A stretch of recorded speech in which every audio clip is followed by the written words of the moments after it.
95 big FM वर. नमस्कार, मी संग्राम खोपडे आणि माझ्याबरोबर आहेत doctor Chandrashekhar Raman. He works as a neurosurgeon at Noble hospital. Doc नमस्कार.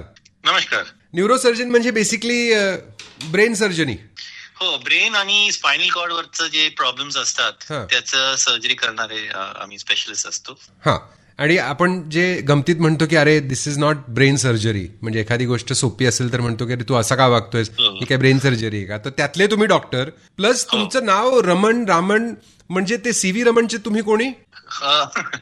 नॉट एक्झॅक्टली, पण खूप लोकांना वाटतं, पण I am like blessed to have that name, you know. असं आहे ते. त्यांना नोबेल पारितोषिक, तुम्ही नोबल हॉस्पिटलमध्ये काम करता. ऑलराईट. Yes, yes. डॉक, डोकं म्हटलं की सगळ्यात पहिले असते डोकेदुखी. त्याची कारणं अनेक असतात आणि नेमकं ते डॉक्टरकडे कधी जावं आणि ते कधी दाखवावं हे बऱ्याच वेळा कळत नाही. म्हणजे मला आठवतंय माझ्या 12वीच्या वेळी मला प्रचंड डोकेदुखी झाली होती. डॉक्टरांकडे गेल्यावर त्यांनी सांगितलं की केमिस्ट्रीचा प्रॉब्लेम आहे.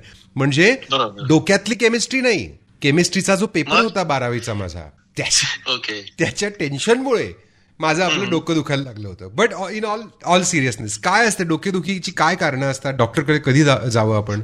मेजॉरिटी जे तुम्ही जसं म्हटले आता, जे मेजॉरिटी जे कारण असतात म्हणजे ते आजकालच्या काळामध्ये ते स्ट्रेस रिलेटेड म्हणा, बाकी आपलं लाईफस्टाईल रिलेटेड हेडेक्स बरेच वेळा होतं.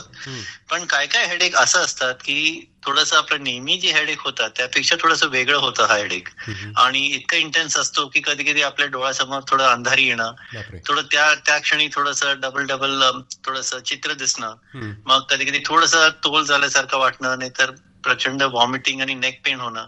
असं काय जे वेगळं जर का हेडेक कुणाला झालं, ज्यांना आधीपासून काहीतरी मायग्रेन सारखं ज्यांना त्रास असतो, त्यांना यावेळी जर वेगळं हेडेक झालंय तर नक्की त्यांनी डॉक्टरांना जाऊन भेटावं. दुसरी गोष्ट म्हणजे जे लोक 50 वयापेक्षा पुढचे असतात त्यांना जर पहिल्यांदा कधी डोकं दुखलं तर त्यांनी तर नक्की जाऊन भेटावं डॉक्टरांना. तिसरं म्हणजे कसं की जर आपल्याला असं इंटेन्स इतकं सिव्हिअर हेडेक झालं की कधी आपल्याला आयुष्यात झालेलेच नाहीये, तर असं जर झालं तर लगेच आपल्याला त्यांना भेटणं गरजेचं असतं. तर हा थोडासा आपण म्हणतो की हा रेड फ्लॅग्स म्हणतो आम्ही. असं काय हेडेक झालं की नक्की आपल्याला स्पेशलिस्टला दाखवणं गरजेचं पडतं. More with doctor Chandrashekhar Raman in just bit. He works as a neurosurgeon at Noble hospital. मी संग्राम खोपडे. धुन बदल के तो देखो.